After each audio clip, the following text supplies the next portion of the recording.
Hello! Hello guys! I am Joshua Pidumlao at ang pangalan ng mga kasama ko ay sina Ayesha, Mia, Jana, Joanna at Raymond. At ang pangalan ng aming grupo ay ang Logong The Best. At nagiwan ng isang katagang mag-aral na mabuti para buhay ay bubuti. For today's video ay samahan niyo po kami para libutin ang Barangay Logong. Thank you.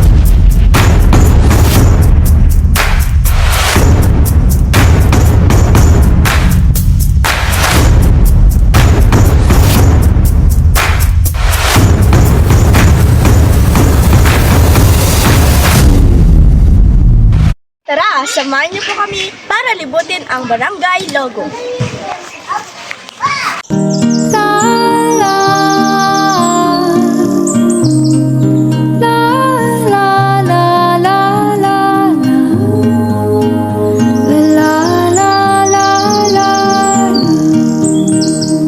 Tara at aalamin natin kung bakit Logong ang pinangalan sa aming barangay.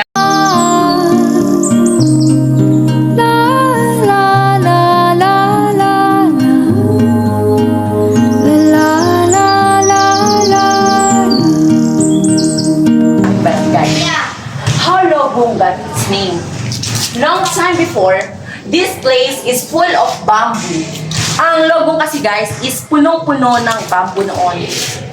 And there was also a small creek in this place. The people during that time enjoyed themselves of making alalogong. Alalogong is a bamboo cut in different size and used to catch fish.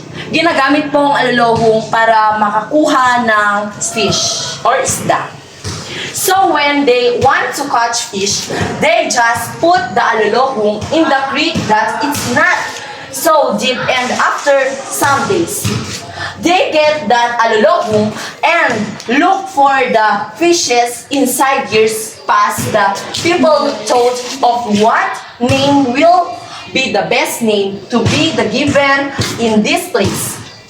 So they were puzzled in giving a name to their place until they decided to name Logong. Nag-decide pa sila na Logong ang ipapangalan sa aming barangay. Because the people before were fond of making Tara, alalogong. samahan niyo naman po kami para lilibutin natin ang eskwelahan ng Logong dito sa aming barangay. Let's go!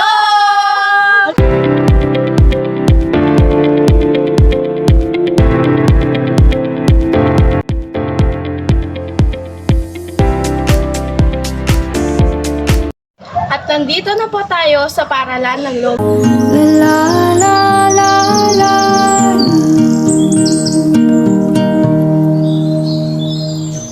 Feel like I'm drowning in an ocean with nothing but my silence. Another crisis I don't think they care about. Is there a reason?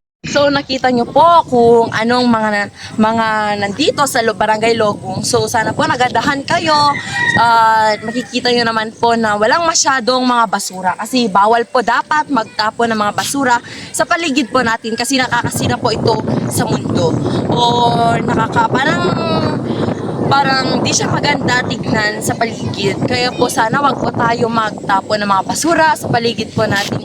Itapon po natin ito sa tamang basura. Thank you po, yun lang. Maraming salamat po sa panonood at maraming salamat po sa pagsama sa amin sa paglilibot ng aming barangay. Sana po may natutunan kayong aral sa aming vlog.